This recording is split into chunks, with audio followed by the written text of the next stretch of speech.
Eh, pues bueno, empezamos. Adelante, Ignacio. Eres tú el que presenta y modera el seminario.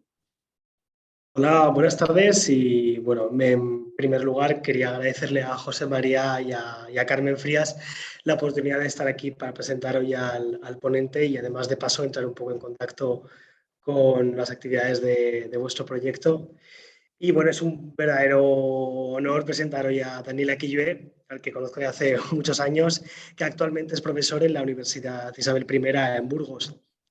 Él es doctor en Historia Contemporánea por la Universidad de Zaragoza, es autor de varios artículos, de varios capítulos de libro y sobre todo de 4 libros, que se dice pronto, y además un quinto más que viene en camino, me han dicho. Entre ellos me gustaría destacar 2, sobre todo, Guerra y Cuchillo, Los sitios de Zaragoza, publicado en la Esfera de los Libros el año pasado, y sobre todo Armas y votos, politización y conflictividad política en España, 1833-1843, que fue publicado en la institución Fernando el Católico y que está mucho más próximo, si no me equivoco, a la ponencia que va a compartir hoy con nosotros.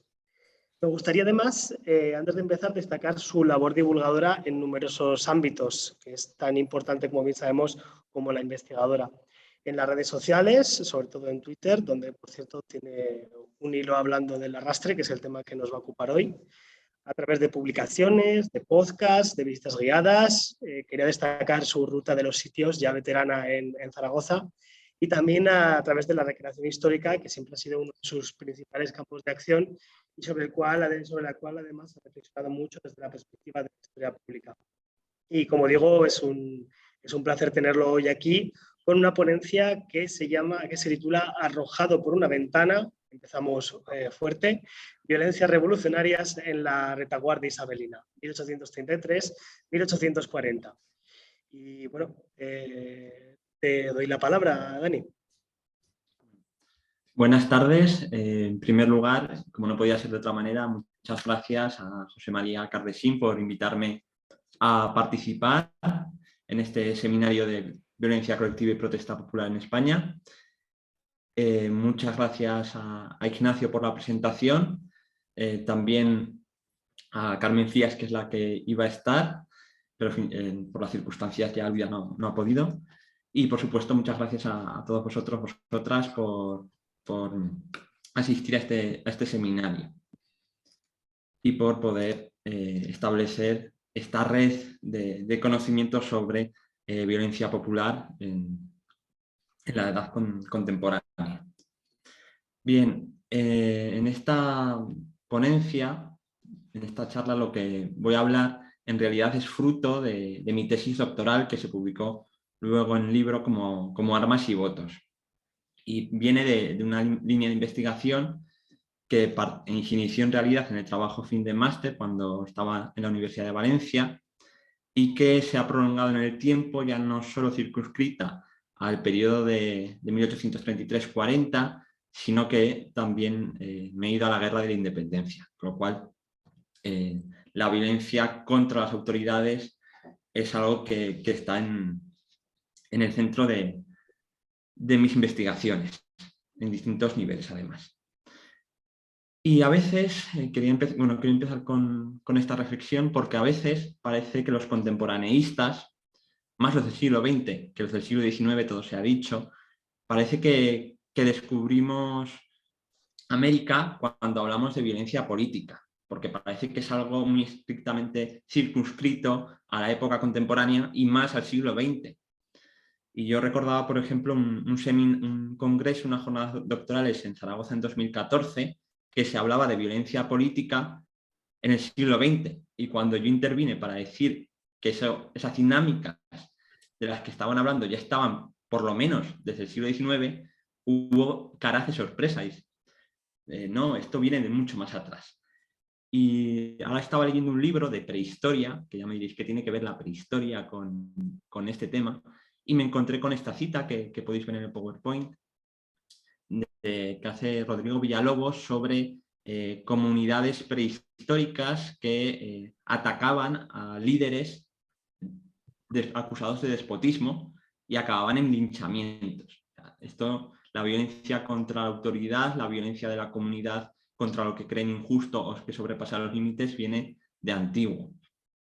Y luego podemos hablar de las revueltas campesinas bajo medievales, esas yaqueris del siglo XIV en Francia que acaban con el asesinato de caballeros, los motines de 1766 en España, con esos linchamientos, por ejemplo, de guardias valonas frente al Palacio Real en Madrid, esas violencias de la multitud en la Revolución Francesa, en julio del 89, que acaban con el gobernador de la Bastilla con su cabeza en una pica, paseado por París, las matanzas de septiembre, esas violencias que tanto estudia José María Cardesín y todo el proyecto de 1808. Pero yo de lo que vengo a hablar es de esa violencia entre 1833 y 1840, ese arrastre, esa violencia contra la autoridad en el marco revolucionario y de guerra civil que asola España en 1833-1840, la conocida como Primera Guerra Carlista o Guerra de los 7 años.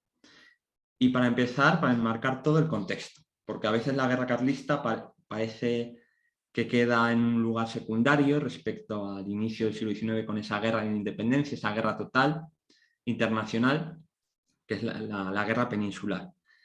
Pero la Primera Guerra Carlista también es una guerra total, una guerra civil total y con participación internacional también, ¿no? ¿Y por qué es una guerra total? Para empezar, por la amplísima movilización militar y la cantidad de gente que va a tener armas en ese periodo. Armas que van a utilizar en el frente bélico y en la retaguardia. Y la van a usar además ambos bandos en retaguardia, aunque aquí nos centremos más en el caso de la retaguardia isabelina o retaguardia liberal. Y es que al iniciarse la guerra en 1833 había poca gente armada en España. Había apenas 70.000 soldados bajo las órdenes de Isabel II y todo un ejército que constituir por parte de los carlistas, ¿no?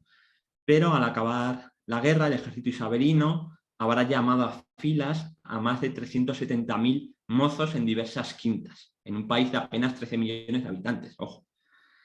A eso se suman los 400.000 milicianos nacionales que al iniciarse la guerra no existían, porque lo primero que se monta es la milicia urbana con unos pocos efectivos, pero acaban siendo 400.000 con armas en la mano. Además, todos los cuerpos francos levantados por las distintas diputaciones provinciales para luchar en la guerra, que también van a estar armados y también van a participar de la revolución y de las violencias que se dan en ella. Y por supuesto, en el otro lado, los 30.000 soldados del ejército del norte de Don Carlos, los 20.000 que comanda Cabrera en el Maestrazgo, sin hablar de las partidas carlistas, que suman varios miles más en Galicia, Extremadura, La Mancha, Andalucía, Cataluña, Castilla, con lo cual un panorama de una población altamente armada y que no llega a ser controlada en muchos momentos por las autoridades, ya sean carlistas o isabelinas. Y en una guerra civil que no deja lugar a la equidistancia, o se es carlista o se es isabelino, porque la neutralidad se paga muchas veces con la vida, ¿no? Con diferentes formas de represión, con lo cual la implicación civil va a ser total. No es solo una guerra dinástica, además, porque se enfrentan dos grandes proyectos, la Revolución Liberal y la contrarrevolución absolutista en las banderas de Don Carlos V. Y precisamente contra los partidarios de Carlos V, contra los carlistas, se va a desatar toda una retórica de violencia. Una retórica que no es nueva, porque en casi cualquier guerra, bueno, en todas las guerras, se tiende a la deshumanización y deslegitimación del enemigo para facilitar la violencia contra él, pero que aquí va a tener también una vertiente en retaguardia. A los carlistas se les va a comparar con animales, se les va a llamar facciosos, bandoleros, perros, aldeanos imbéciles. Y hay referencias de los generales isabelinos Quesada, Rodil, Espartero, Espocimina, que Espocimina ya había combatido a las partidas realistas en la guerra civil del Trienio Liberal, incendiando pueblos enteros en Cataluña. Y esa retórica se va a repetir en estos años de la guerra carlista. Pero es que además esa retórica en la que se ve a los carlistas como animales a los que cazar o gente a la que exterminar o incluso rastrojos a los que quemar, se va a trasladar en la retaguardia liberal, la retaguardia isabelina, a los liberales conservadores, a los liberales moderados, que van a estar además en el gobierno los primeros años de la guerra civil. Y se va a trasladar por varias razones. Porque se les va a identificar con los carlistas porque se les acusa en esos años 30 de querer pactar, de querer transaccionar, de pastelear con los carlistas, a pesar de ser liberales, ¿no? Y esto es un rumor y un relato que se va a creer en el liberalismo progresista y sobre todo en las bases que apoyan a Isabel II y en las bases del liberalismo más exaltado y radical. Y se va a creer porque al principio se titubea a la hora de movilizar y llamar a la guerra contra los carlistas, se titubea a la hora de organizar la milicia urbana, luego Guardia Nacional, luego Milicia Nacional, pero se titubea porque el moderantismo, el liberalismo conservador doctrinario, teme armar al pueblo porque cree que puede hacer la revolución, como efectivamente va a pasar, ¿no? Pero eso se va a ver como traición. Y se ancla también en la experiencia vivida en el año 1823, en la que los moderados fueron muy tibios y los generales adscritos al liberalismo moderado fueron muy tibios a la hora de enfrentarse a las partidas realistas y sobre todo a la invasión de los 100.000 hijos de San Luis, la invasión de los franceses de Luis XVIII. Y eso conllevó el exilio de todos los liberales y la represión, bien sea acabando ahorcados, fusilados o depurados de la administración de muchísima gente en el año 23. Y esa experiencia vivida de represión por la tibieza de los moderados va a estar muy presente en los años 30 en la guerra frente a los carlistas. Con lo cual, al final, se va a identificar y se va a ejercer la misma violencia contra carlistas en el frente, contra carlistas prisioneros en retaguardia y contra políticos y autoridades adscritas al liberalismo moderado también en esa retaguardia isabelina. Y la retórica es muy clara. El general Seoane, por ejemplo, hablaba de instalar una guillotina en Madrid y en todas las capitales de provincia en 1836. No se llevará a cabo, como veremos, porque hubo otras formas de violencia, no hizo falta guillotina, hubo arrastre, entre otras cosas. Desde la literatura, Larra, que lo tenemos como uno de los grandes literatos, hablaba de quemar a los carlistas como a rastrojos o como a brujas, porque eran meros animales. Desde la prensa, el diario liberal Eco del Comercio hablaba de hacer una cruzada liberal y hablaba de exterminar a los facciosos al grito de Constitución y clavarles las bayonetas, y porque solo entendían el lenguaje de las bayonetas y de los cañones. Pero también ese Eco del Comercio, que es el periódico oficioso del liberalismo progresista, habla de que los verdaderos liberales, léase los progresistas, tienen que estar prestos a tomar el fusil, a tomar las armas, no solo para combatir a los carlistas, sino para combatir en los mismos ayuntamientos de cada ciudad en defensa de la libertad frente a la tiranía. Y no se está refiriendo ahí ya solo a los carlistas, sino a los moderados, que con su legislación, su titubeo, están siendo unos traidores a la causa de Isabel II y de la libertad, y por tanto de la nación, situándose como cuerpo extraño a la nación y a la comunidad nacional. Y por ejemplo, hay pasquines muy explícitos, como este que aparece en Teruel en mayo de 1835, cuando está todavía gobernando Martínez de la Rosa, político moderado y padre del Estatuto Real de 1834, ¿no? Que habla de que hay que machacar los huesos de Toreno y de Martínez de la Rosa porque son sangre de afrancesado. Que aquí también es muy interesante la vinculación que hacen del liberalismo moderado, que tiene su modelo en la Francia de Luis Felipe de Orleans, con los afrancesados. Y es que muchos antiguos afrancesados acaban en el partido moderado. ¿Y qué son los afrancesados en el relato nacional? Los grandes traidores a la nación, ¿no? Entonces ya se está situando nuevamente a los moderados como aliados de los carlistas y como antiguos afrancesados por las dos vertientes al margen de la comunidad nacional. Traidores contra los que se legitima actuar violentamente. Pero es que habla de que se machacan los huesos, hacen una masa hedionda y asquerosa calcinada en los hornos del infierno. O sea, el lenguaje es muy violento. Y esto es un pasquín que circula. Y los pasquines se fijaban en puntos claves de la ciudad y se leían públicamente en voz alta, como sabemos, para otros periodos y para este también. También en otra prensa, no solo en el Eco del Comercio, este es un ejemplo del Boletín de Málaga, que actúa como periódico durante varios años, hasta que es censurado por los moderados. Se dice expresamente que si un político moderado sufre violencia política por parte de los verdaderos liberales del pueblo, será por su culpa, porque no ha actuado correctamente a lo que se espera, conforme a lo que se esperaba de un verdadero patriota y un verdadero liberal. Es decir, aquí está haciendo, justo después de triunfar la revolución, se está haciendo responsable al gobierno de Istúriz y al Calagariano de las violencias que se están desarrollando en esos momentos.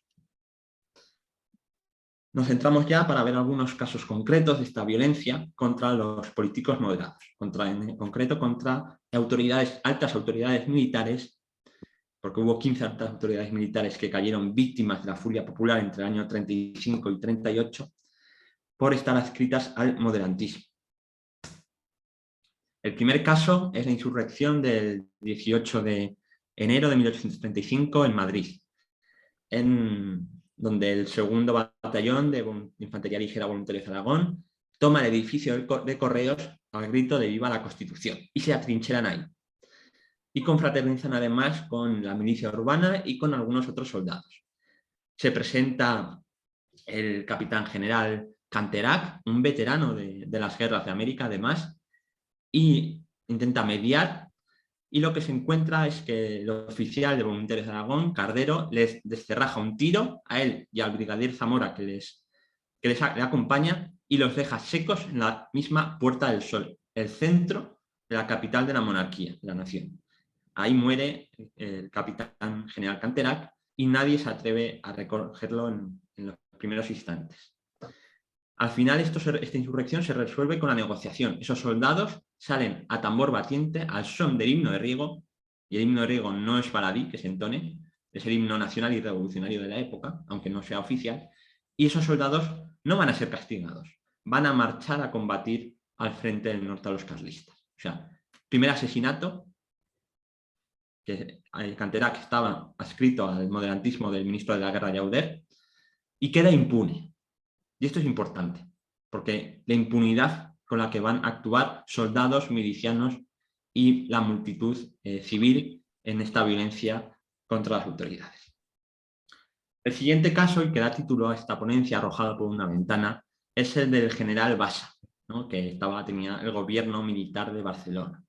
Barcelona estalla en revolución el 25 de julio de 1835, y apenas 2 semanas después, el general Bassa vuelve del frente en Cataluña, donde estaba combatiendo a los carlistas, a intentar poner orden. Deja las tropas fuera y entra en la ciudad, en Barcelona, con una pequeña escolta, para negociar con la Junta Revolucionaria, Ayuntamiento y Diputación y oficiales de la Milicia Nacional que se habían reunido en la plaza de San Jaume, renombrada luego de la Constitución. De ahí no llega a ningún acuerdo, porque él dice que depongan las armas, que vengan a la legalidad vigente del Estatuto Real. Las autoridades no están de acuerdo y un pequeño grupo entra en el palacio.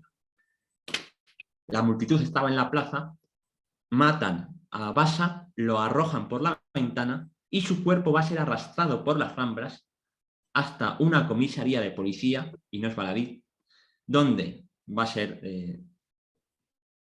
sufrir descuartizamiento, va a sufrir un agravio su cuerpo ya muerto, y se va a quemar junto a los papeles y a la comisaría de policía.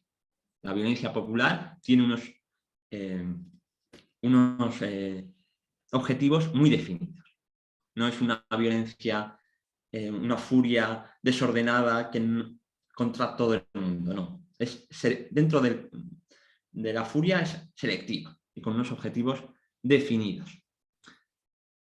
Esta violencia también quedará impune. Nadie pagará por el asesinato de Bassa. nos vamos al año de la Revolución Española, punto de inflexión de 1836, julio y agosto del 36, donde van a caer tres altas autoridades, furia de esta violencia popular. La revolución comienza en Málaga, el 25 de julio nuevamente. Parece que el patrón, que Santiago Apóstol no era, es el patrón también de la revolución en España, aunque porque comienza en Málaga con el asesinato del gobernador militar Saint-Just, ¿no? Saint-Just estaba adscrito al partido moderado y al gobierno en esos momentos de Istúriz y Alcalá Galiano, que no solo son moderados, sino que son vistos como traidores al liberalismo progresista, porque estos dos políticos habían sido, en el trienio constitucional, liberales exaltados, amigos de Riego, de Evaristo San Miguel, y ahora han evolucionado a posiciones más conservadoras. Y han renunciado a restablecer la Constitución de Cádiz. Y además han sustituido en el gobierno a Juan Álvarez de Mendizábal, liberal progresista, que quitó en 15 de mayo a la reina gobernadora, la reina regente María Cristina, y puso en su lugar a Istúriz. Y se consideraba que Istúriz además habían traicionado a su amigo personal Mendizábal, que estaba llevando a cabo la desamortización, la quinta de los 100.000 hombres para ganar la guerra que se padecía, y había renombrado a la Guardia Nacional con ese nombre de Guardia Nacional en vez de milicia urbana, había ampliado las libertades, la libertad de prensa, la Guardia Nacional, y se consideraba una traición, por tanto, en varios sentidos, y se les acusaba de querer llegar a un pacto con los carlistas. Y Saint-Just, por tanto, queda adscrito a esos políticos moderados. Y no es que fuera un objetivo nuevamente que toma la furia popular porque sí. Saint-Just y Donadio, que es el gobernador civil, que también va a caer víctima en ese 25 de julio, ya habían tenido choques con la milicia, con la Guardia Nacional de Málaga, porque habían prohibido que esta Guardia Nacional, primero, saliera con armas en la mano, segundo, que saliera tambor batiente, y tercero, que cantara el himno de Riego y el trágala, porque eran cantos revolucionarios e indecorosos para estas autoridades. ¿Qué hace la Guardia Nacional? Cantar en Alameda el trágala perro, tú que no quieres la Constitución, a estos dos gobernadores civil y militar.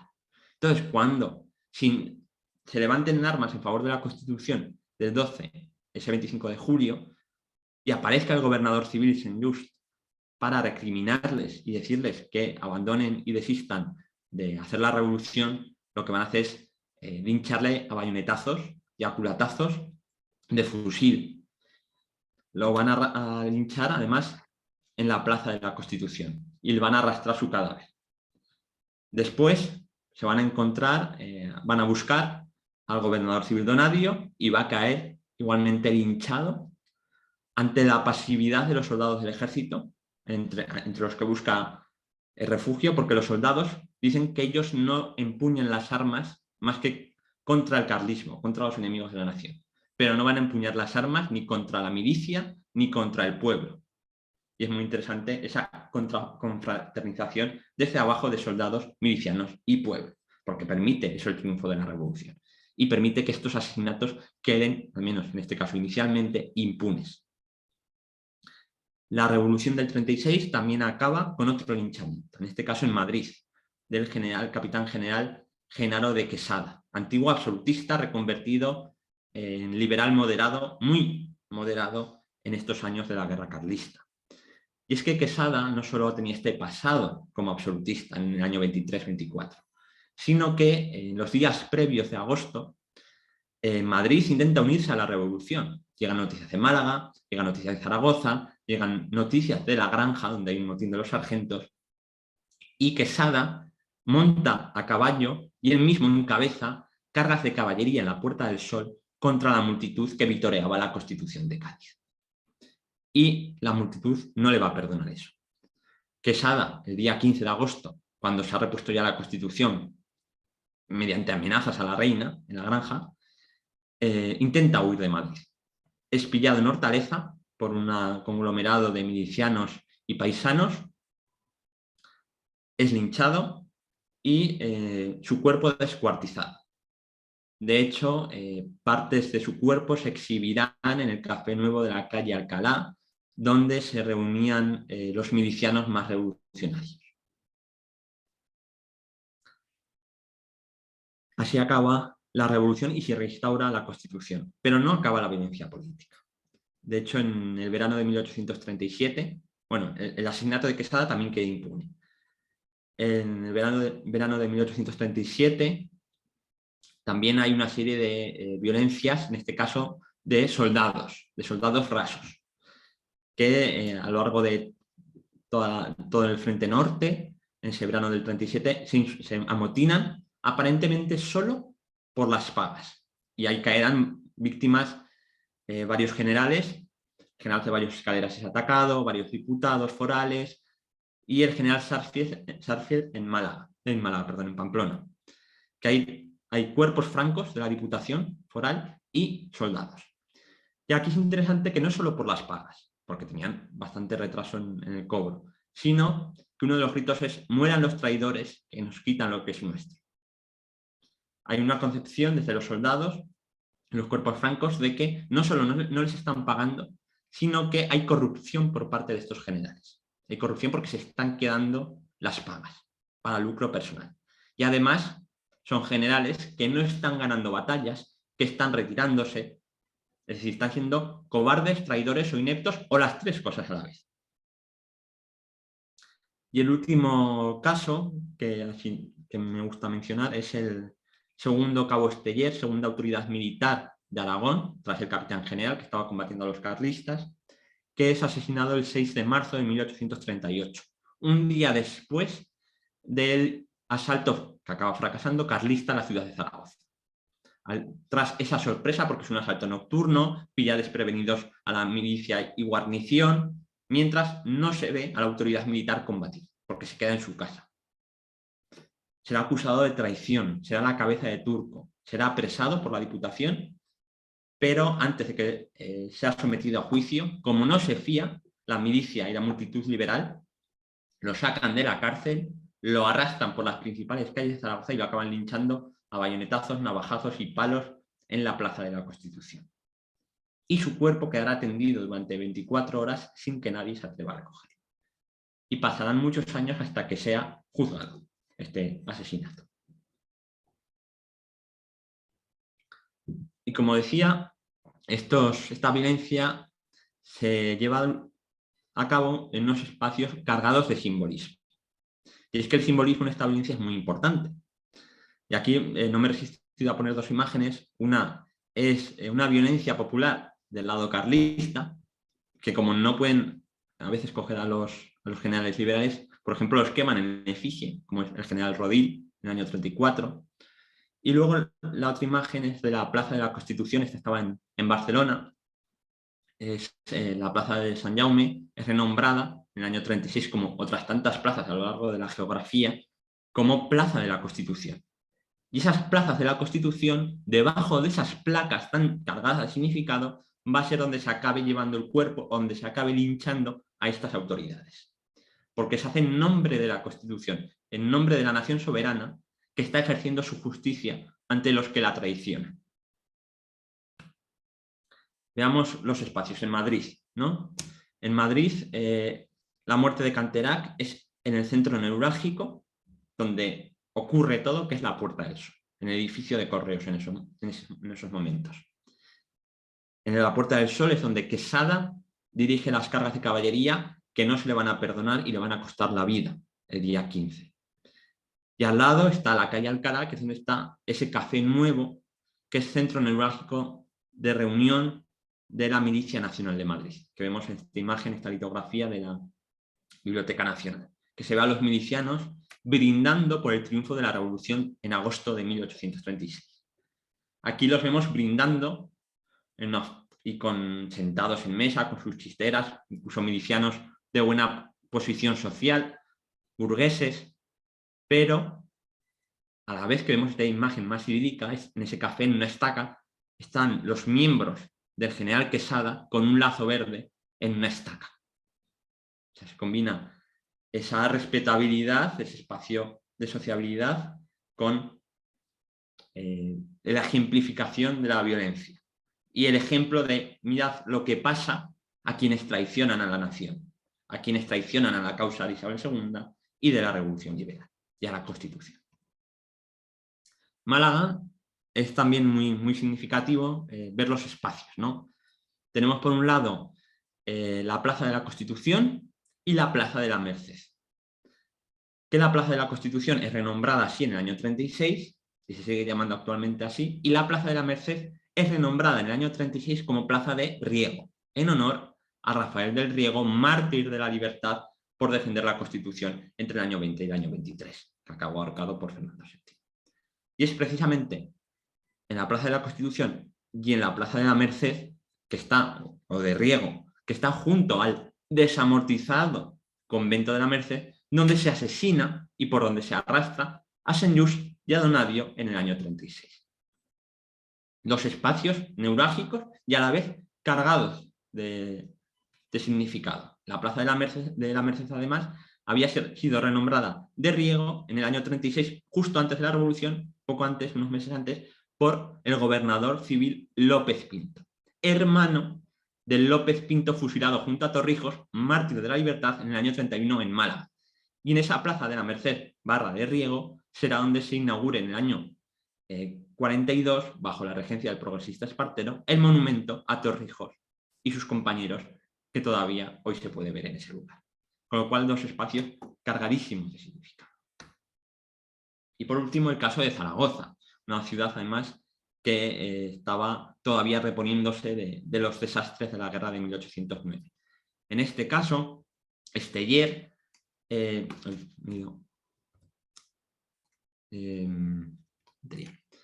Esteller está apresado desde el día 5, desde el amanecer del día 5, en la calle Predicadores, que además ahí había estado el convento de dominicos asociados a la Inquisición, o sea, un lugar oscuro para los liberales, ¿no? Es sacado de esa cárcel y arrastrado con una soga al cuello por la calle Predicadores, por la Plaza del Mercado, espacio también de muchos motines a lo largo de la historia y lugar de sociabilidad popular, donde las mujeres, por ejemplo, habían apedreado al intendente Garcini en 1808, arrastrado por la Plaza del Mercado, por el Coso, arteria principal de la ciudad, y llevado a la Plaza de la Constitución, donde en los restos del convento de San Francisco se estaba edificando la nueva Diputación Provincial, donde se había colocado la placa a la Constitución de 1837 y donde habían estado la Cruz del Coso, y ahora estaba en 1838 la Fuente de la Princesa, lugar además también donde se habían parapetado los milicianos la noche anterior para combatir a los carlistas. Y ahí en ese espacio es donde queda muerto durante 24 horas el cadáver de Esteller. Nuevamente un espacio cargado de significado religioso, político y bélico en el centro de la ciudad. Ya lo he ido mencionando, pero ¿quiénes eran los participantes y qué armas usaban para estos linchamientos? Y aquí los participantes son milicianos nacionales, mujeres y civiles, fundamentalmente, a veces también soldados o cuerpos francos. Pero aquí me detengo en la simbología, sobre todo de un elemento con el que se linchan muchos personajes que se dice que se les clavan bayonetas en el pecho, se les lincha bayonetazos o a culatazos de fusil. Y es que las bayonetas son tenidas por los soldados y milicianos como un elemento igualitario, ¿no? Los soldados y los milicianos llevan bayonetas en sus fusiles y combaten con ellas a los carlistas y a los moderados. Y es un elemento de igualitarismo liberal desde abajo frente a las espadas.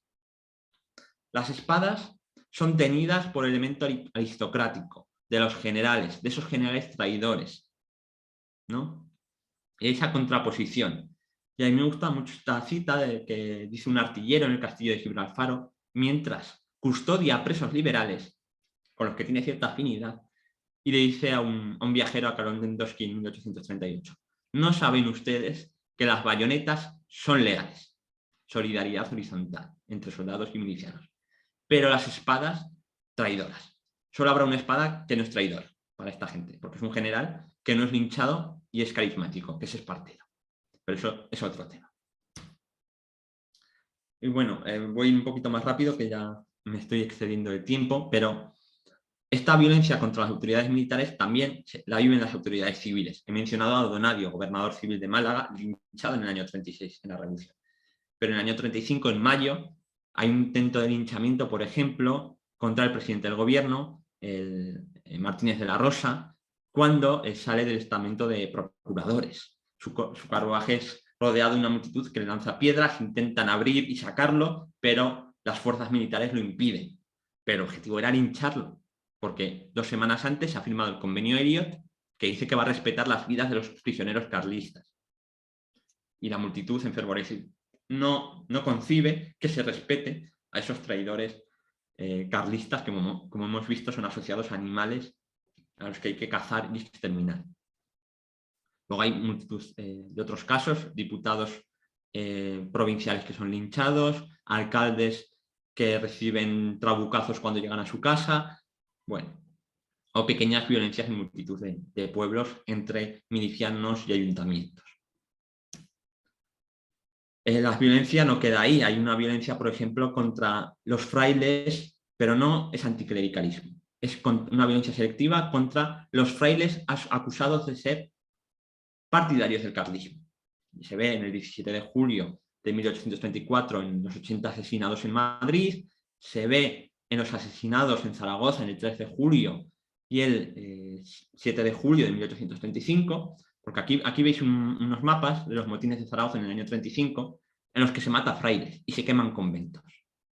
Pero Zaragoza había multitud, estaba plagada de edificios religiosos y había frailes por toda Zaragoza. Sin embargo, van a determinados conventos encabezados, la multitud, por frailes liberales, que dicen, aquí, estos los conozco yo y estos son filocarlistas, y van a por ellos, y matan a esos frailes, no a otros.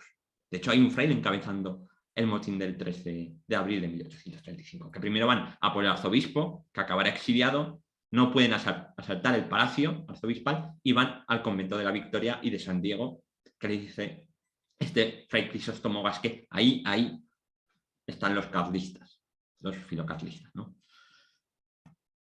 También hay en Barcelona, en las distintas bullangas del año 36-37, sacas de presos carlistas, van a la Ciudadela y les asaltan, o les abren las puertas, mejor dicho, y sacan a varios carlistas que linchan y arrastran por las calles. También hay violencia contra fábricas como la Buena Plata. O sea, y aquí entra el factor económico de explotación, en este caso laboral, ¿no? Y bueno, en todas estas violencias lo que vemos es la dinámica del arrastre. Echar una soga al cuello a la autoridad, o al preso carlista o al fraile, y arrastrarlo por unos determinados espacios cargados de simbolismo. Y muchas veces los gritos que se dicen mientras arrastra a esa autoridad son muy significativos de por qué. ¿Cuál es la motivación política más allá de esta pura violencia, ¿no?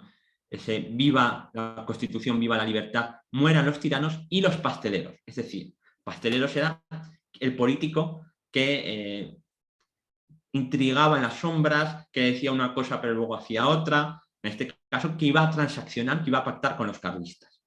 Y se asocia mucho a pasteleros, a Martínez de la Rosa y a los moderados.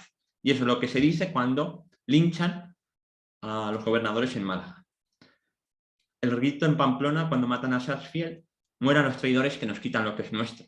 Ese grito que es de son unos corruptos, que se quedan con los sueldos.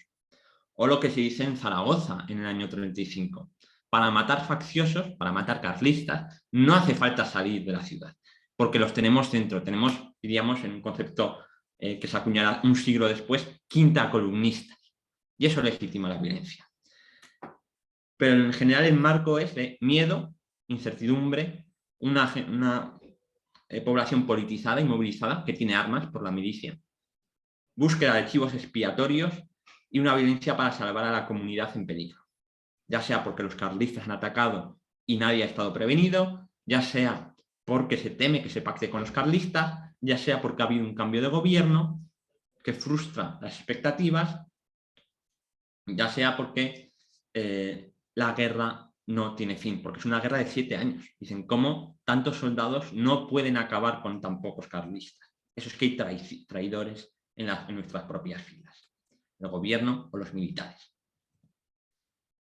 Y estas violencias obviamente van a escandalizar a los liberales moderados, pero también a los progresistas, que van a intentar encauzar esa violencia, esa furia popular desde abajo, ejecutando una violencia desde arriba, más administrativa, con tribunales de excepción, que van a intentar racionalizar esa violencia y que sea ejemplificadora y que no haya una violencia desbordante desde abajo, desde el pueblo. Había ocurrido en la Francia revolucionaria. Aquí pongo esta cita de Arnaud Mayer, que es un libro que me gusta mucho, de cómo se encauza la furia popular.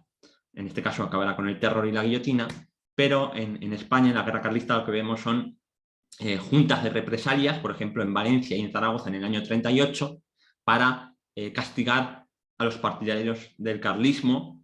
Los capitanes generales van a montar tribunales militares excepcionales para juzgar y ejecutar y fusilar o dar garrote vil a los partidarios del carlismo y que no haya linchamientos.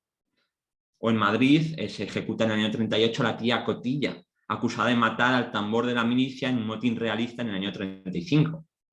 Es un castigo ejemplificante. Pero, por ejemplo, cuando se ejecuta la tía Cotilla, los milicianos de a pie insultan a los milicianos de caballería, los ricos, que protegen a la tía Cotilla. Porque ellos lo que quieren, los milicianos de a pie, es no que le den garrote a la tía Cotilla, sino ejercer ellos la justicia con sus bayonetas, linchando y arrastrando a la tía Cotilla, que es lo que había hecho ella con el tambor de la milicia en el año 35. Es decir, le sabe a poco esta justicia desde arriba. Y luego los moderados lo que van a hacer es, cuando lleguen al poder, el capitán general, por ejemplo, Paradella en Málaga en el año 37-38, o el barón de Mir en Cataluña, estado de sitio y represalias, no solo contra los carlistas, sino contra todos los elementos revolucionarios y de liberalismo exaltado que van a acabar en presidio en Ceuta, en Filipinas, en Cuba, en las cárceles o directamente fusilados. Y bueno, la violencia no acaba con la guerra civil. Luego hay una posguerra en la que se van a mantener dinámicas de violencia. Y aquí pongo un caso de los 100 y pico que tengo registrados para la provincia de Zaragoza, en un pequeño pueblo en Sinacorba, al sur de Zaragoza, en el que, ante el rumor de que se iba a desarmar la milicia del pueblo, mientras está congregado el ayuntamiento, los milicianos se levantan en armas y entran en la sala consistorial con intención clara de linchar al ayuntamiento. Y hay un forcejeo en las puertas para que no entren y tienen que acabar huyendo prácticamente por las ventanas y los tejados los propios concejales y alcalde del pueblo, ¿no? Y esta situación ya digo, es algo muy común a lo largo y ancho de la geografía. Lo tengo documentado para la provincia de Zaragoza, para la de Valencia, para la de Málaga y luego casos en Madrid, Barcelona, La Rioja u otros puntos de la península. En definitiva, que ya me estoy alargando mucho, el arrastre es una dinámica de violencia popular de largo alcance. En este periodo hay por lo menos 16 altas autoridades linchadas por un pueblo politizado, armado y en revolución, ejercen violencia real y violencia simbólica, y todo esto se va a intentar controlar por parte de las autoridades de distintas maneras. En definitiva, esto he querido contar, espero que haya sido de interés y ahora quedo para preguntas y debate. Reitero los agradecimientos y muchas gracias.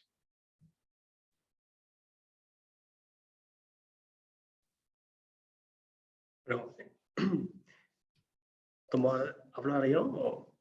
Sí. Bueno, muchísimas gracias, Dani. Date por aplaudido. Lo que pasa es que por aquí, en este formato es más complicado seguirlo, pero muchísimas gracias por tu ponencia.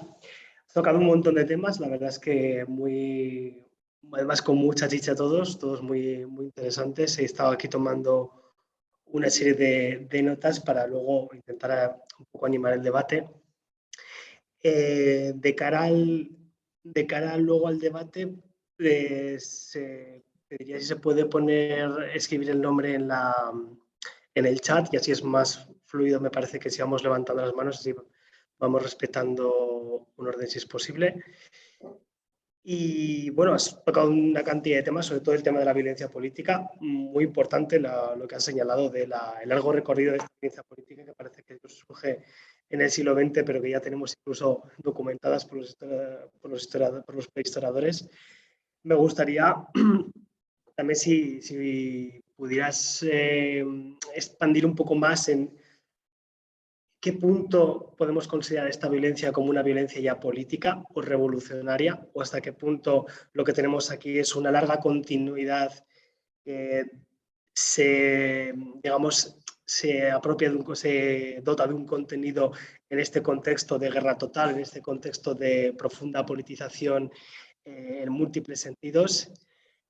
Me ha sorprendido sobre todo porque este no es mi periodo, yo trabajo para un par de décadas después sobre todo, y me ha sorprendido sobre todo el nivel de visceralidad, el nivel de violencia, digamos, con sangre comparado con una violencia durante la década moderada que va a estar mucho más relacionada tal vez con la represión desde arriba o con, como tú has mencionado, las deportaciones, etcétera. Me ha sorprendido sobre todo el nivel de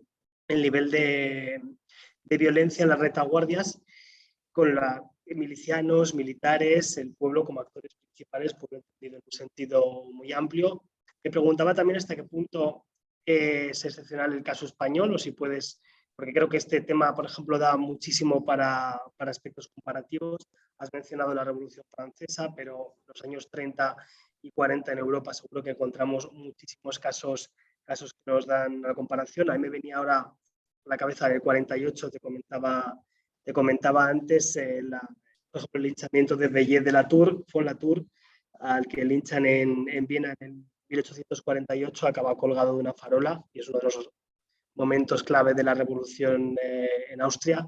Me venía también a la cabeza Philipp von Lemberg, que también lo descuartizan, lo pasean por el actual Budapest. Entonces me parece que también sería muy interesante ver en un plano comparativo cómo funcionan todas estas violencias colectivas ya a nivel casi europeo, podríamos decir, ¿no? Aunque esto entiendo que lleva un trabajo excepcional.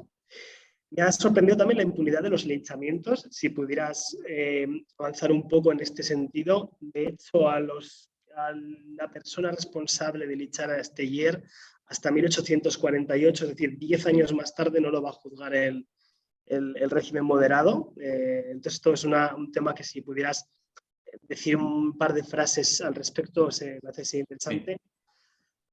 Muy interesante el catálogo de repertorios que ha realizado, ¿no? La paliza, la defenestración, el descuartizamiento, la exhibición incluso de los pedazos en un espacio de respetabilidad como es el café, el arrastre, el prender fuego. O sea, me sorprendió también por el aspecto simbólico que esta violencia tiene, ¿no?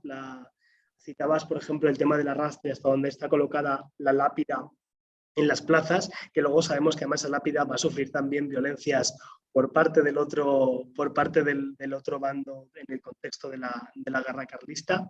Ya se había habido una gran destrucción de lápidas y de arrastre de lápidas en el periodo anterior. También me ha parecido interesante el tema de cómo siempre hay un cierto sentido de la economía moral, ¿no? De lo que decía Thompson, de este sentido de que se ha roto, digamos, un consenso o un contrato, y es entonces cuando los repertorios entran en juego. Entonces se denuncia la corrupción, has citado antes, con el caso de Sarsfield, la falta de compromiso con el cuerpo social, la justicia tomada por la mano. A Steyer lo sacamos del castillo de la Aljafería, que es el castillo de la Inquisición, como en esa época se conocía de hecho más popularmente, el castillo de la Inquisición, porque no nos fiamos de que sea la autoridad competente la que haga la justicia como considera, ¿no? Este sentido de esta economía moral de la política. Muy interesante el tema de los espacios, como has dicho muy bien, no son casuales nunca, la Casa de Correos, la Plaza de la Constitución, ya sea la de Sant Jaume, la Puerta del Sol. No sé si la Puerta del Sol se conocía también como Plaza de la Constitución en algún momento, corregidme si me equivoco. Pero no, creo que era la Plaza Mayor. La Plaza Mayor era la Plaza de la Constitución. Vale. En cualquier caso es un centro neurálgico. La actual Plaza de España de Zaragoza, también la oficina de policía, el hecho de que a Basa lo llevan hasta la plaza, hasta la comisaría el cadáver tiene también una importante carga simbólica.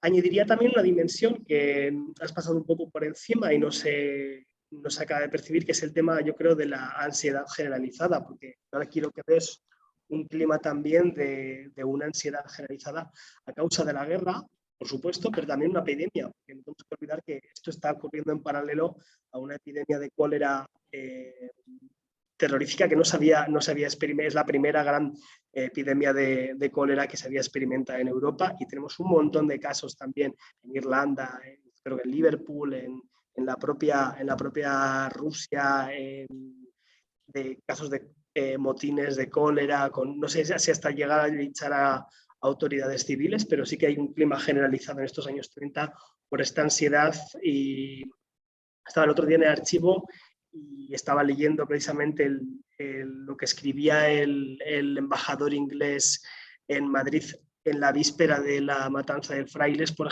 ejemplo, y citaba precisamente el caso de que había una gran ansiedad en el ambiente y un gran enfado a causa de las políticas sanitarias que estaba llevando a cabo el gobierno civil contra la expansión del cólera. O sea, que hay todo un clima generalizado, no solo de miedo, de incertidumbre, sino también de ansiedad, que creo que también influye en esta brutalización de lo que podemos decir la brutalización de la sociedad, aunque sea un concepto más del siglo XX durante este periodo. Muy interesante también el aspecto de las armas. Me parece que es muy importante el arma como objeto simbólico, como objeto revolucionario. Tiene lógica este estallido de violencia, siendo que es el momento en el que más gente armada hay en el territorio. Y luego, por último, y esto ya igual por mi propia investigación, me ha interesado mucho y me parece muy interesante que te centraras en este aspecto de la deshumanización del enemigo, pero además la deshumanización de los moderados dentro de ese enemigo. La identificación del liberal moderado como alguien que no entra, como una alteridad a lo que se considera la verdadera base del liberalismo, la verdadera base social del liberalismo. Y esto me parece muy interesante porque tiene luego un larguísimo recorrido, y me parece muy interesante incidir en este aspecto porque creo que rompe un poco esta dicotomía entre liberales y carlistas, que parece que siempre se habla, ¿no? Hay un enfrentamiento entre dos modelos de Estado. Bueno, esto es muchísimo más complejo.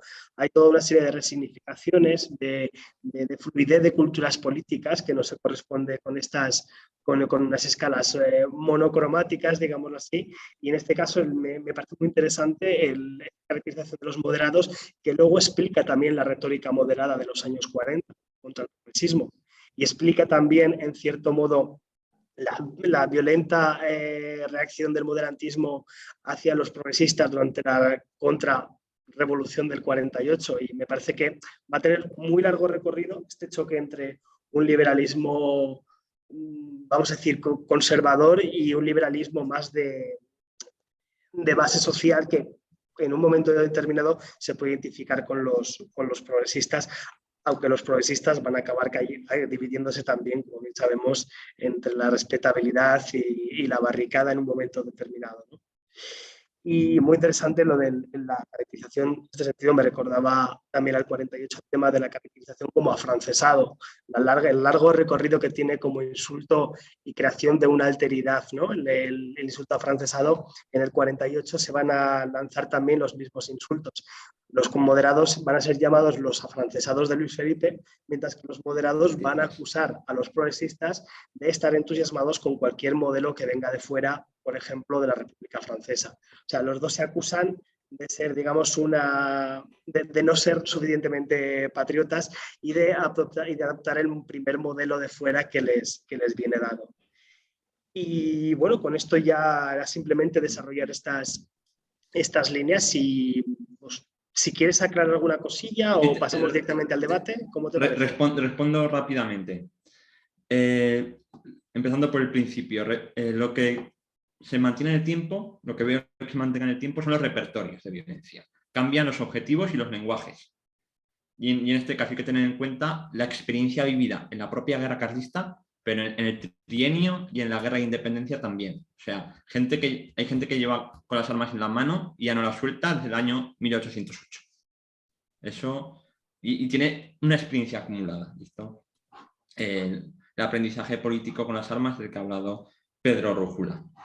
Luego, respecto al caso español, casos europeos, pues me vienen a la mente más casos españoles avanzados en el tiempo, en el sexenio, ahí arrastré todavía, hemos hablado además antes del linchamiento del gobernador civil de Burgos en el año 69, del linchamiento en 1873 del alcalde de Alcoy, pero fuera de España me vienen a la cabeza los casos del terror blanco contra los bonapartistas y jacobinos en el año 14-15, sobre todo en el sur, en Toulouse, de la multitud que arrastra a antiguos militares napoleónicos. Esto lo ha estudiado Álvaro París.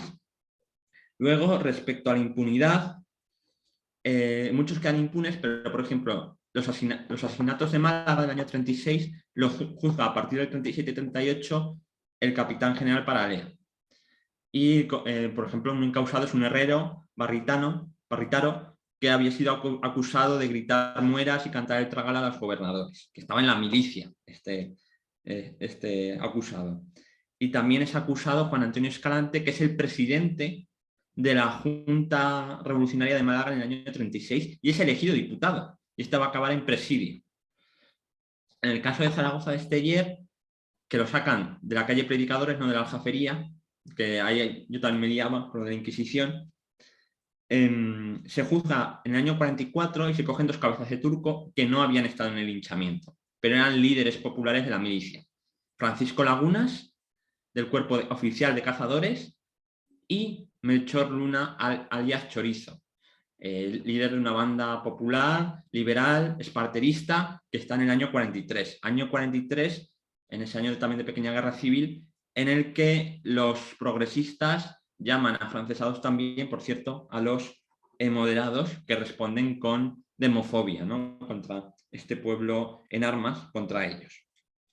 Lo de la ansiedad, desde luego que es un clima de ansiedad. La epidemia de cólera está en el 34, está detrás de fondo en la matanza de frailes absolutistas.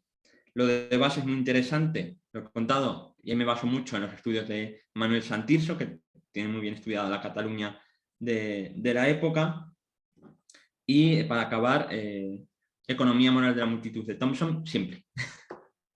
Muy a favor del uso de ese concepto, todavía para estos casos. Y creo que hay otra pregunta, por lo menos. Bueno, pues muchas gracias. Pasamos ahora a las preguntas. Teníamos ya una hace un ratico, que es si podemos presentarnos, porque leo PS León, pero no nos Soy conocemos. Pablo Sánchez León. Encantado. Hola, encantado. Muchas gracias, Daniel, por tu presentación súper exhaustiva y llena de información y de datos. Yo voy a ir muy rápido, muy al grano. Tengo unas discrepancias como un poco de generalizadas con la manera de hacer el enfoque, ¿no? Porque termina, me resuena con una forma como muy de naturalizar la violencia, como que la violencia es una cosa que tenemos claro lo que es y entonces la tratamos en contextos que, claro, evidentemente se vuelven todos analógicos. Y esto parece que es una cosa que siempre es la misma. Y claro, yo intento como recuperar una visión más contextualizada e intento, creo, hacerte unas preguntas que tienen que ver con cuestiones más precisamente de historizar. Y entonces de romper a lo mejor problemas que tenemos los observadores. El más elemental, y lo tengo en un texto que está publicado en el International Review of Social History, que se llama Conceiving the Multitude, es que el motín de Esquilache produce una teoría, que la tienes en Romà y Rossell, en 1768 en adelante, que considera que los motines son legítimos, en el sentido de que son un termómetro de las tiranías y de las corrupciones. De manera que lo que ahí sucede podrá ser violencia, pero es que es legítimo. Es decir, sí, no se puede mirar como un fenómeno más que... Y es precisamente en el 35 cuando se rompe y hay una polémica parlamentaria en la que Antonio Alcalá Galiano, y eso lo tengo yo en el libro que he hecho ahora que se llama De plebe a pueblo, ahí está recogido, resumido. Resumido que los liberales necesitan romper con ese imaginario. Es un imaginario muy potente, más de lo que parece, digamos, que para mí implica una cesura histórica grande, que es la que tú estás tratando. Y hay una pelea en la década de los 30 por intentar mantener la legitimidad de un tipo de violencia que intentaré ahora entonces meter otros factores para entender, ¿no? Hay una tradición, bueno, que no voy a meterme un poco en ella, pero que es desde el medievo, que tiene que ver con la violencia obligatoria, no ya legítima, sino encima obligatoria. Es decir, si uno no replica con violencia ante determinadas situaciones, está perdiendo una especie de rostro moral, ¿no? Y en este caso, bueno, para mí la contextualización tiene que ver con romper esa, creo, narrativa demasiado simple que heredamos de la guerra carlista y de la gran narrativa española de finales del XIX en adelante, de convertir ese periodo en un periodo en el que compiten en el bando liberal moderados y progresistas. Bueno, bien, hay como mínimo una tercera dimensión entera que tiene que ver con el doceañismo, que es transversal. Lo tienen tanto moderados como sobre todo progresistas, pero fuera del progresismo y a su izquierda, podría uno decir, existe un imaginario muy fuerte de que ha habido una constitución muy democrática, muy participativa, y la lógica de las juntas tiene que ver con esto. De manera que distinguir hay solo moderados y progresistas, a mí me parece que limita una manera de entender cuál es la pelea de fondo y la lucha por la legitimidad de una violencia contra representantes que no están haciendo la función de prolongar el liberalismo hasta los límites que puede ser asumido, y esa es la lógica de las juntas, básicamente. Entonces, un factor más allá de que existan armas en ese contexto y de que haya una guerra, es que hay una crisis de representación a distintos niveles. En el civil, con representantes que no hacen la función que debieran. Has dicho una frase que es que me ha tocado ahí un poco, que dices que Isabel II restableció la Constitución de Cádiz bajo amenazas. Bueno, este es el argumento de los moderados de la época, pero desde luego no de los juntistas. Nunca hubieran argumentado de esta manera. Ellos están reclamando que el liberalismo que se está pretendiendo establecer a partir del Estatuto Real es de broma. Y entonces hay una lógica de deslegitimación de quienes lo representan.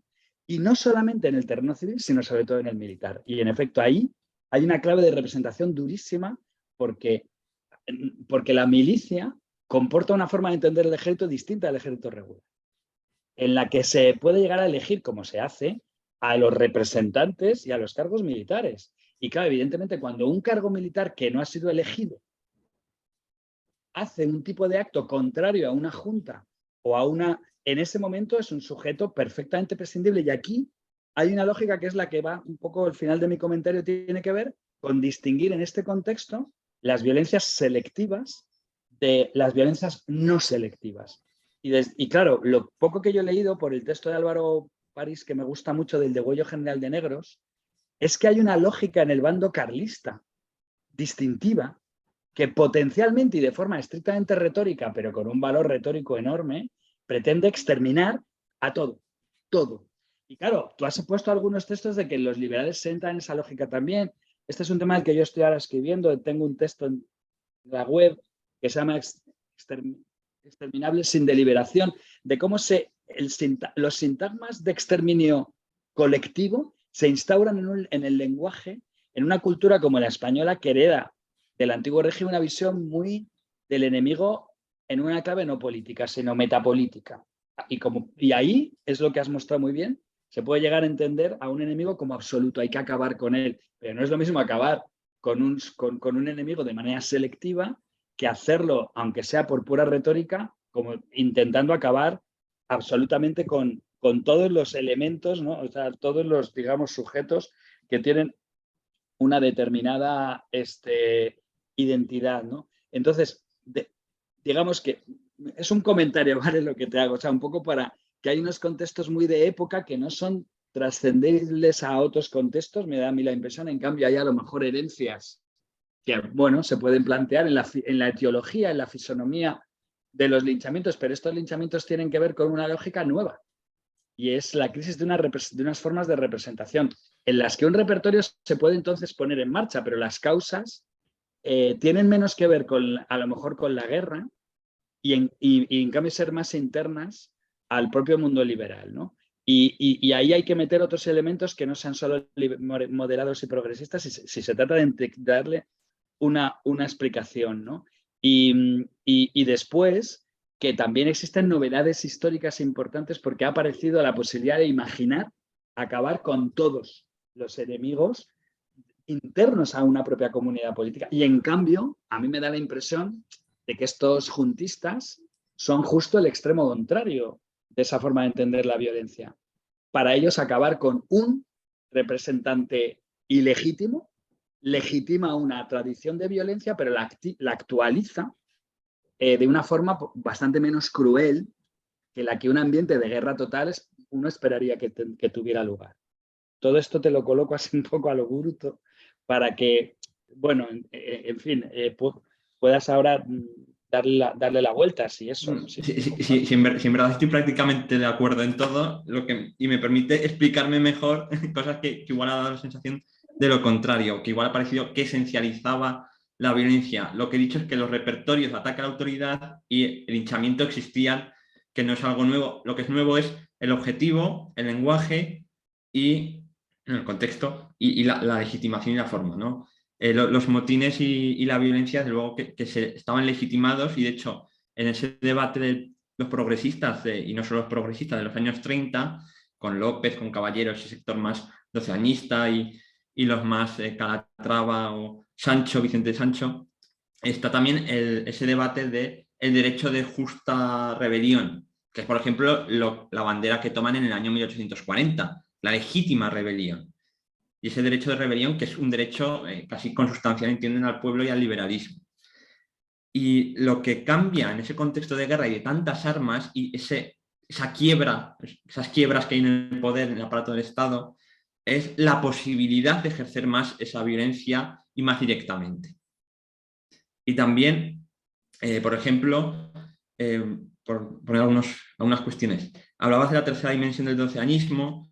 Yo aquí lo que hago la distinción siempre es, dentro de ese partido, entre comillas, progresista que se va conformando a partir del año 35-36, hay dos almas, dos tendencias que comparten una cultura política, pero luego tienen distintas formas de abordar la práctica y la teoría, ¿no? Esa más templada, que se llamaría a sí misma respetable, con Olózaga, Sancho, Argüelles, que está muy de capa caída, y Calatrava, y esa más radical, que defiende más el doceañismo, Vicente Pascual, López, Caballero, que está más engarzada en esa soberanía nacional, en esos derechos amplios, en esa milicia armada, que se enlaza, no dejan de ser esto lo que yo llamo burgueses de levita, aun siendo doceañistas. Pero eso tiene que enlazar, negociar, transigir y encauzar, dependiendo del momento, a esas bases amplias que se han ampliado y se van ampliando cada vez más del liberalismo, que yo digo, he simplificado diciendo progresistas y moderados, pero obviamente están progresistas y moderados de levita y ese amplio magma revolucionario, que es lo que comentabas, de esas bases del progresismo. Quizás simplificado en la ponencia, pero estoy plenamente de acuerdo, ¿no? Y eso lo desarrollo bastante, además. Porque además, lo has mencionado también, la milicia nacional, desde que se restablece la ordenanza del año 22, a partir de la Revolución del 36, tiene sufragio universal masculino secreto y hace elecciones de capitanes, de tenientes, de subtenientes, y los revoca, y hay muchos de los conflictos que tengo registrados por esas elecciones. O sea, que en realidad es que estoy de acuerdo. Además, la milicia es actual espacio democrático. Y también espacio de tensión, porque también hay clases. No es mismo la miliciano de caballería, que tiene 4.000 reales para pagarse un caballo, que el pobre al que le da una casa al ayuntamiento y le quita las armas cuando... Entonces, que estoy plenamente de acuerdo con lo que has dicho, y lamento que me haya expresado. No, pero quizá mal.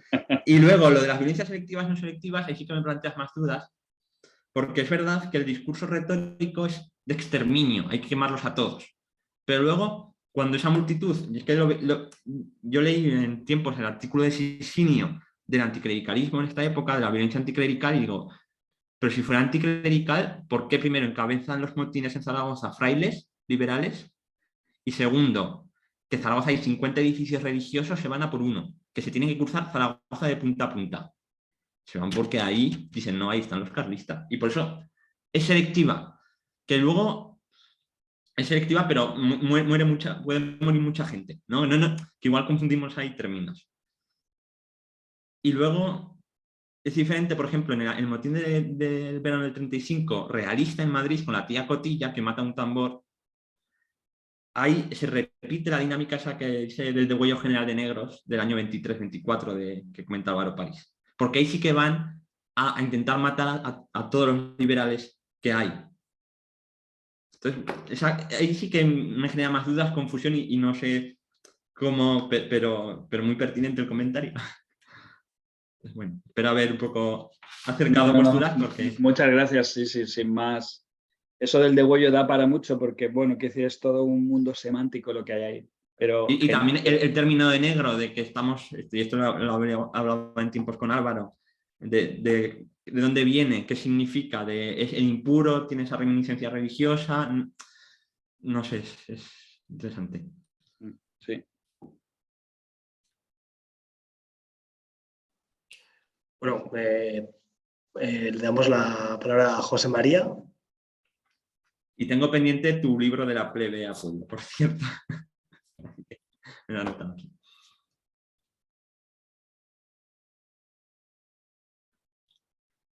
El micrófono, José María, no se te oye. Ahora. Bien, ¿se me oye ahora? Sí, ahora sí. Bien, Ahora de acuerdo. En casa del herrero, cuchillo de palo. Vamos a ver.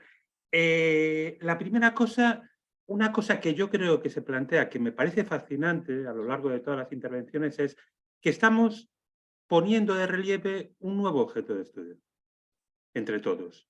La única pregunta es por qué nos olvidamos como comunidad historiográfica en determinado momento de que existía ese objeto de estudio. Desde el mismo año 1808, los protagonistas de la guerra, sean josefinos, sean patriotas, sean franceses, de la guerra de la independencia, tienen clarísimo que se están produciendo los arrastres. Cuando se empiezan a redactar las obras claves sobre la guerra de la independencia, pasa lo mismo. Un toreno, por ejemplo, inventaría como mínimo en 20 y pico casos aproximadamente, y lo considera un elemento que es necesario explicar. En el otro lado, yo una operación que hice hace unos años fue leerme todos los episodios nacionales, uno detrás de otro. Y para Galdós, se lo recomiendo a todo el mundo, de verdad. Aparte que tienen un tamaño ideal para acompañar un viaje en avión de 4 horas, cada uno de los libretos. Lo que me encontré es que los arrastres son un elemento fundamental de la explicación de Galdós. Desde 1808 hasta 1873, directamente. Naturalmente, desde una perspectiva mucho más crítica con ellos. Claro, el problema es que a partir de ese momento, a partir del sexenio democrático, en la explicación deja de encajar el tema del linchamiento. ¿Qué hace una multitud asesinando salvajemente? Y sí, deja de ser un objeto de respetable historiográfico, los historiadores locales también empiezan a no tratarlos. Yo me he encontrado muchas monografías locales donde en Ferrol un historiador a finales del siglo XIX dice: ¡qué vergüenza! Aquí asesinamos al comandante general. La única ciudad en España donde se hizo.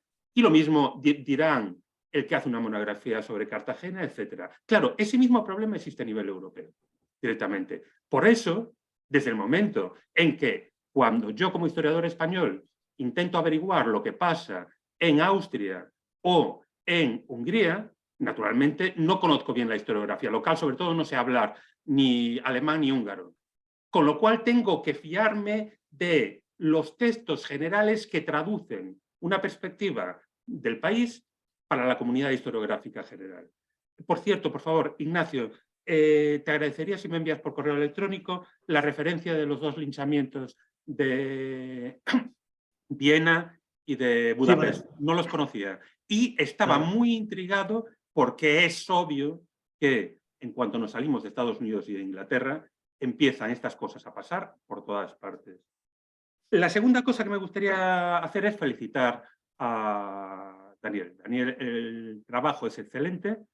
es la primera persona que conozco después de Galdós que se ha animado a hacer un inventario de los linchamientos durante el liberalismo de la década de 1830, y creo que lo ha hecho extraordinariamente bien. Hay cosas, muchas afinidades entre el trabajo que hace Daniel y lo que estamos intentando hacer desde el proyecto de investigación sobre la guerra de la independencia.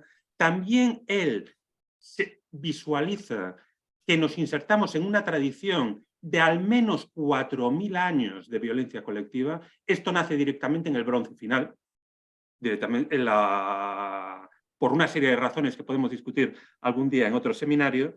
En segundo lugar, lo que hace es decir, vale, esto será muy buena el comentario crítico de Pablo. Una cosa es que haya un repertorio general a largo plazo y otra cosa es que hay que buscarle un contexto. E intenta darle una explicación global a los linchamientos en la década de 1830 y, en tercer lugar, tiene un gusto extraordinario por el matiz y por la investigación local, de ahí ese interés que tiene en cartografiar los motines. Porque, como hablábamos al principio, justo antes, a micrófono cerrado, Ignacio, Daniel y yo, antes de que empezara esto, trabajar sobre las ciudades, espacios concretos donde se han desarrollado los motines es absolutamente fundamental. Cuando se mezcla un análisis de los conceptos tan fabuloso como el que hace Pablo, con un análisis de la topografía del motín, como el que hace Daniel, el rendimiento es muy interesante. Y la tercera cuestión que me gustaría decir es el tema de la justicia punitiva. A mí es un concepto que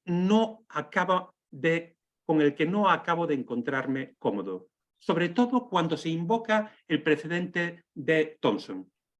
Es cierto que Thompson, es decir, la justicia punitiva, entiendo que es el castigo que se basa en una comunidad moral previa donde la gente se adelanta a ejercer la justicia sabiendo o dudando de que el aparato de justicia ordinario llegue a hacerlo.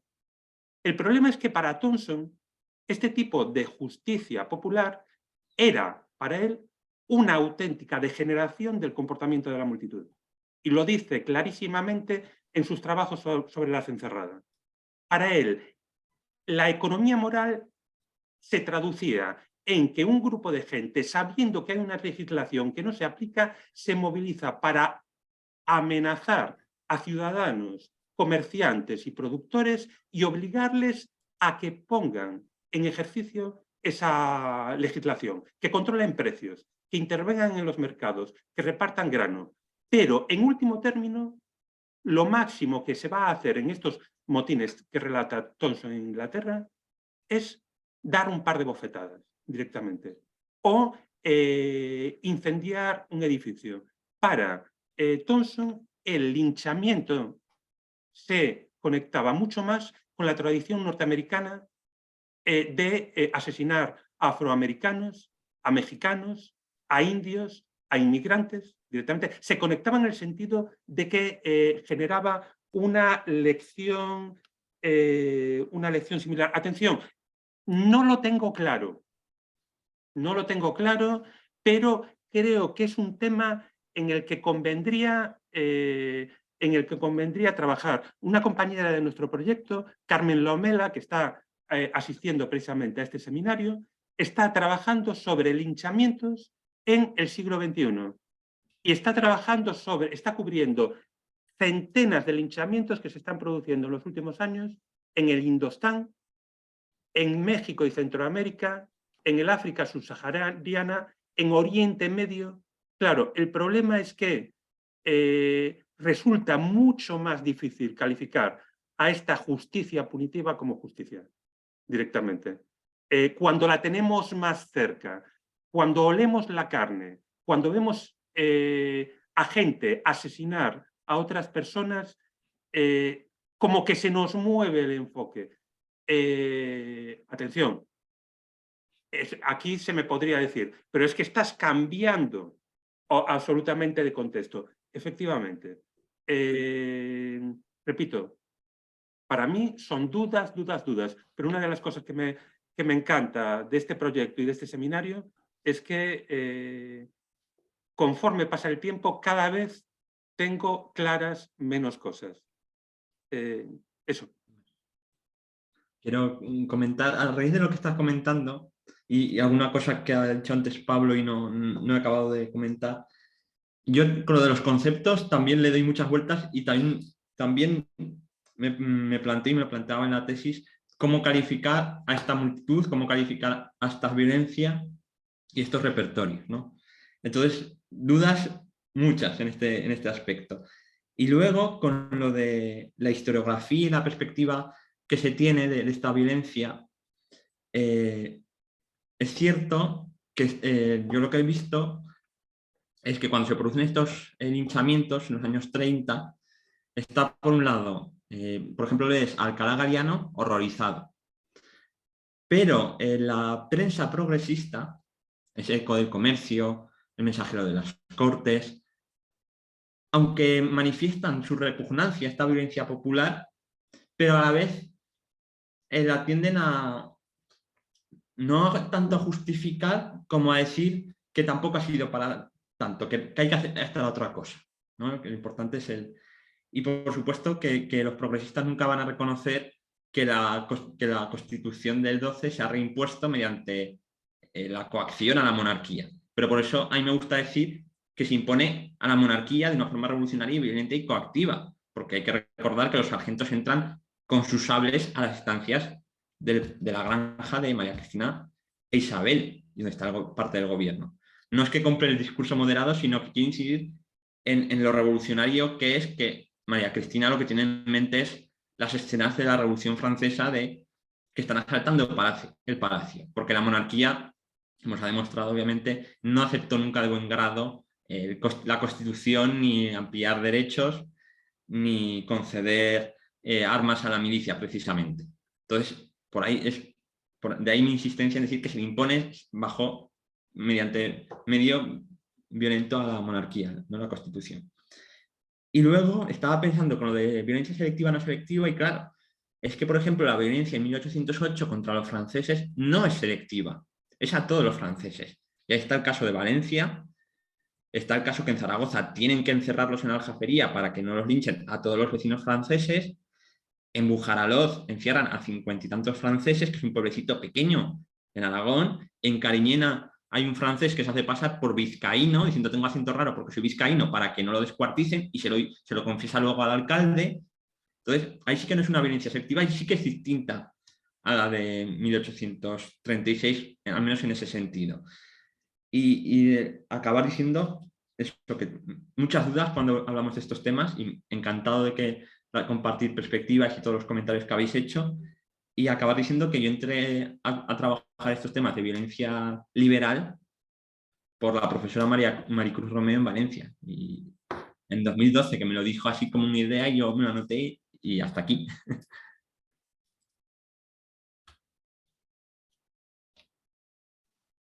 A ver, tenemos otra preguntita de Gloria. Vale. Bueno, pues yo me estoy muy encantada, vamos, me gusta mucho que hayáis acogido y lo utilicéis normalmente el término de repertorio, porque precisamente digamos que yo trabajé mucho con vamos, intentando hacerlo valer, porque es un término tiliano con el que yo también trabajé antes de hacerlo con Álvarez Junco, y me parece que no sé si lo he entendido bien según lo utilizáis, porque yo creo que el repertorio del que nos estáis hablando, del que nos hablas, Daniel, es un típico repertorio antiguo régimen, según el término de Tilly, es decir, los linchamientos, los arrastres, la violencia selectiva ejercida contra las autoridades, lo mismo que la violencia que utilizaban las autoridades contra los revoltosos, contra los que hacían las revueltas, es repertorio antirrégimen, es decir, es violencia selectiva tanto por un lado como por otro. Y precisamente lo fascinante del cambio de repertorio es ponerlo en relación con la nacionalización de la política. con que se están montando los estados, con que está empezando a funcionar otro tipo de repertorio, porque no solo es los estados, sino también el capitalismo. Entonces es ver que en estos años 30 las revueltas que utilizan este tipo de violencia y que son antiguo régimen, a la vez existen las bullangas, precisamente sí, a las que has hecho referencia, y la quema de máquinas, e incluso antes en los años 20 en Alcoy había habido revueltas luditas. Es decir, esto es lo moderno, esto es el nuevo repertorio al que yo creo, entiendo como nuevo repertorio.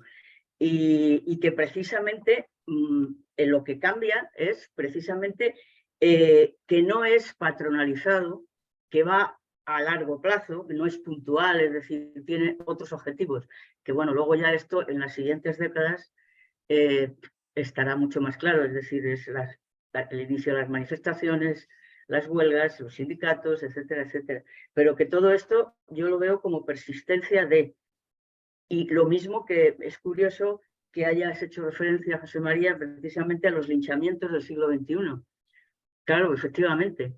O sea, todo este tipo de repertorio, de gama de protesta y también de represión, continúa existiendo en lugares donde todavía no está nacionalizada la política. Y entonces no existe, o sea, se sigue practicando este repertorio antiguo, ¿no? Y entonces la violencia evidentemente es mucho mayor y la típica violencia de los siglos, desde la Edad Media hasta, pues eso, hasta los años 40 del 20 en los países europeos, incluida España. Eso es un poco como lo veo.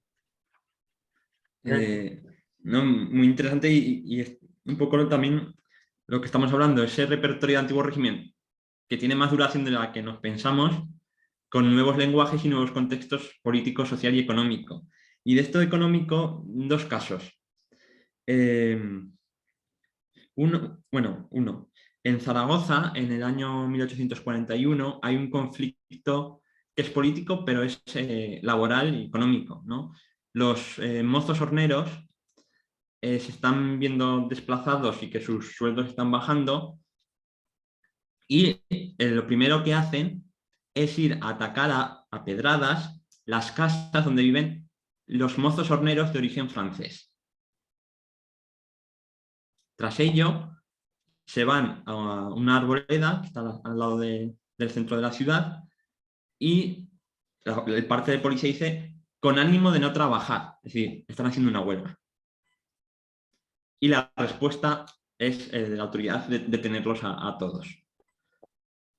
Pero estos mozos horneros que no trabajan, este conflicto laboral económico, se enlaza con otro conflicto político, porque ahí tenemos dos bandas políticas liberales. La de Melchor Lunas alias Chorizo, que es el que luego acusan del linchamiento a Esteller, que es pro-esparterista, combate a los carlistas también, luego combate a los moderados, que es de raigambre popular y de un barrio determinado de Zaragoza, y la otra de Andrés Puyans, que es hijo de un rico hornero de la zona donde se concentran los mozos horneros, que se vuelve moderado y que estaba, entiendo, detrás de las fuerzas represoras en este caso, y que además luego será fusilado por antiesparterista. Entonces se conjugan distintos tipos de repertorio, distintos lenguajes y distintos personajes que están también en otros conflictos políticos. Y a mí me parece este magma confuso para los historiadores muy interesante de analizar y de debatir.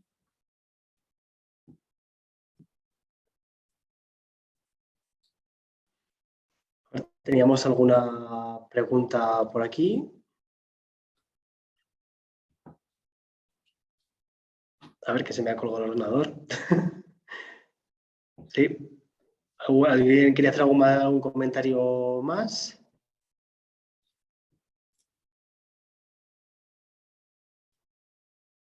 Yo solamente, si puedo, un segundín, Sí, claro. respondiendo un poco en este caso más bien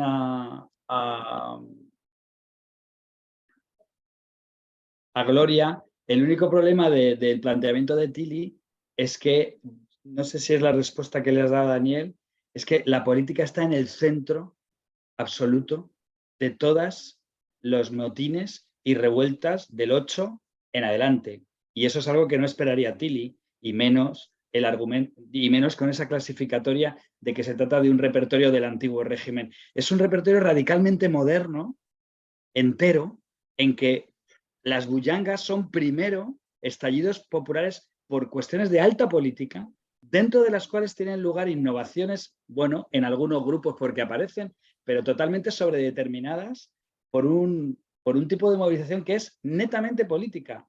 Lo contrario de lo que siempre, digamos, decía la visión de los movimientos sociales como evolutiva, que el propio Tilly le dio una formalización, pero no la cuestionó.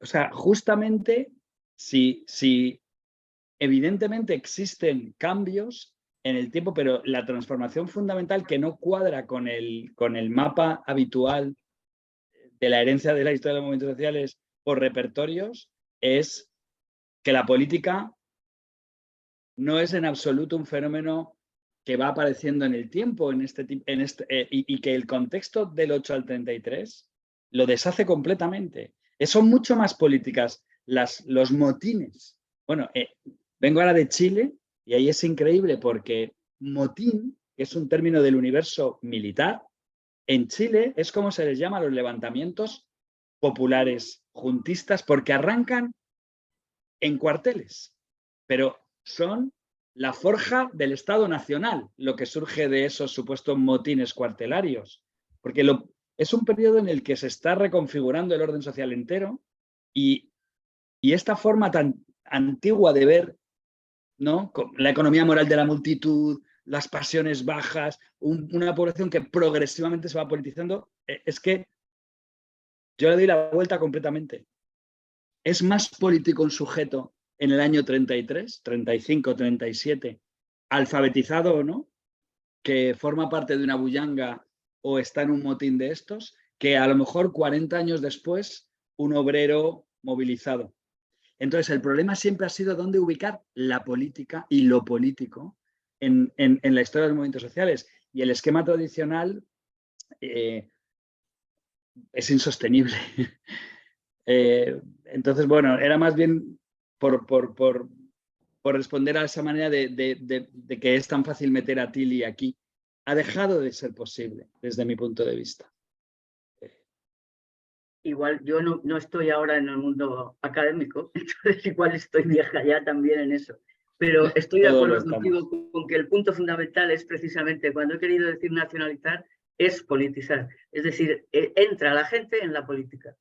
Y no creo que esté viejo ni el concepto de repertorio, ni el cambio al que se refiere, del que hablamos. Es posible que sí, que los obreros solo interesados del 19, interesados en la subida de su salario y no en una huelga política, fueran menos revolucionarios.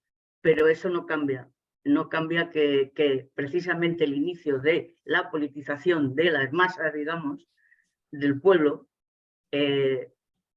tuviera un tiempo histórico determinado y las formas utilizadas para hacerlo fueran diferentes. Pero bueno, eso es una antigua pelea. A colación de este debate sobre politización, a veces veo también la dicotomía, que se aborda como una dicotomía entre unas élites que siempre están politizadas y un pueblo que se va politizando progresivamente. Absolutamente. Y aquí yo siempre pongo el mismo ejemplo para la guerra carlista, ¿no? ¿Por qué decimos que un burgués radicado en Madrid o Barcelona que compra bienes desamortizados y se lucra y mucho de la compra de esos bienes desamortizados en el año 36 tiene nobles ideales políticos, liberales, y un miliciano o un soldado que toma el fusil y se está jugando la vida en el frente o está haciendo la revolución retaguardia, se mueve por 4 míseros reales de jornal. Y todo lo más está expuesto a una lógica progresiva de politización que es desde arriba y desde fuera. Y, Es que, y además, puede haber sucedido justamente al revés. En hay efecto. hay una frase de Evaristo San Miguel en un opúsculo del año 36, Evaristo San Miguel, que liberal que empieza con Riego y acaba de senador, que es capitán general, que dice algo así como las masas liberales son ignorantes porque a la Constitución como mucho la conocían porque la tenían en una placa en la plaza. Pero esa es una visión de burgués de levita, que es el concepto que me gusta mucho usar, que es una visión del progresismo paternalista de nosotros tenemos que ilustrar a las masas progresivamente, concediendo derechos poco a poco. Y sin entender que es bidireccional. O sea, no es de arriba abajo, sino bidireccional y Sí, mucho más muy de complejo. acuerdo. Estoy muy de acuerdo, personalmente. Bueno, pues está animado el debate. Ahora le pasamos a José María otra vez, que ha levantado la mano. A mí me da pena cerrar el debate, o perdón, llamar a cerrar el debate, porque esto es uno de los debates más animados que hemos tenido en el seminario, pero nos estamos acercando a las 2 horas de límite directamente, y yo llamaría a que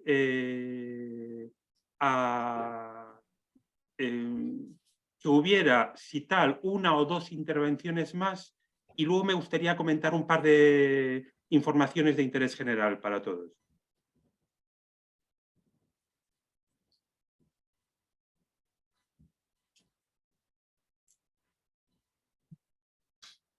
¿Algún comentario, alguna pregunta más o algo Que que nos faltaría que no fuera online para irnos ahora a tomar unas cervezas y seguir hablando.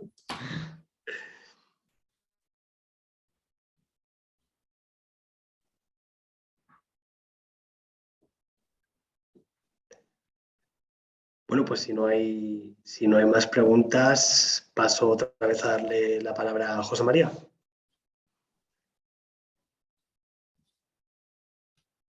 Breve. En primer lugar, solo terciar en el debate interesantísimo, en el mejor sentido de la palabra, el debate académico, que el intercambio de ideas que han mantenido Gloria y Pablo. Muchos son los historiadores españoles que citamos a Tilly, pero son poquísimos los historiadores españoles que son citados por Tilly. Y creo que Gloria Martínez Dorado es una de las poquitas a las que he visto que Tilly se molestaba en citar directamente. Y es que me quería mucho. Desde luego. Y está claro que el cariño era compartido. En segundo lugar, dar muchísimas gracias al conferenciante Daniel Aquilue y al moderador Ignacio García de Paso, porque creo que han sido una clave fundamental, repito, en que este haya sido uno de los seminarios más animados que hemos tenido. También al resto de las personas que hemos participado en el debate y que hemos intentado arrojar nuestro grano de arena. Simplemente estamos preparando algunos trabajos colectivos sobre linchamientos en la guerra de la independencia y una serie de autores se están responsabilizando de informar de lo que pasó en determinadas capitanías generales. Y tenemos la suerte de que Daniel Aquilue, aunque no forma parte del proyecto de investigación, sin embargo ha accedido a hacer una contribución extraordinaria como movimiento foráneo y se está encargando de hacernos un resumen, un compendio de lo que ha pasado en la Capitanía General de Aragón. Tercera cuestión. Este seminario se va a grabar y se va a colocar en nuestro canal de YouTube. Por lo tanto, os enviaremos, en cuanto esté colocado y habrá un link desde nuestra página web, os enviaremos el link a todos los que habéis asistido al seminario y os animamos a que difundáis precisamente el link a esa grabación Y segundo, aquellos que no hayáis tenido tiempo de hacerlo, entrar en el canal de YouTube Violencia Colectiva Vices, porque ya tenemos como 15 o 16 conferencias ahí metidas y es muy difícil que no haya alguna que os pueda interesar. Una de las cosas bonitas que tiene, de los problemas que tiene esto, es que, como dice Daniel, no nos podemos ir de cañas al final, y se pierde una de las grandes ventajas del debate académico. Pero una de las cosas, de las ventajas, es que podemos volver sobre la grabación de estos seminarios y pararnos a decir. Y entonces Ignacio, cuando hizo su octava observación, ¿a qué demonios se estaba refiriendo? Y vamos a escucharlo con más calma. Simplemente eso. Muchísimas gracias a todos vosotros y me gustaría que cuando se haya desconectado todo el mundo nos quedáramos Daniel, Ignacio y yo un momento para despedirnos brevemente. ¿De acuerdo? Muchas gracias y hasta la próxima. Gracias a todos. Un abrazo muy fuerte y Igual. muchísimas gracias. Hasta luego. Gracias. Muchas gracias. Hasta luego. Gracias. Chao. Adiós. Hasta luego. Muchas gracias a todos por la acogida y por el debate. He aprendido un montón, la verdad.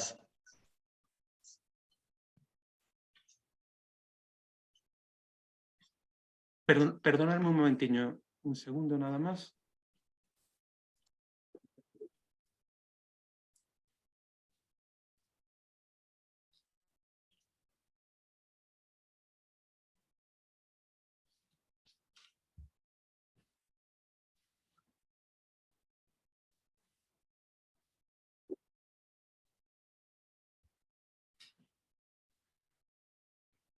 Perdón, características de la...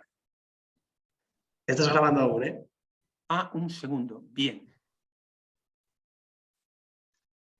Un segundo nada más.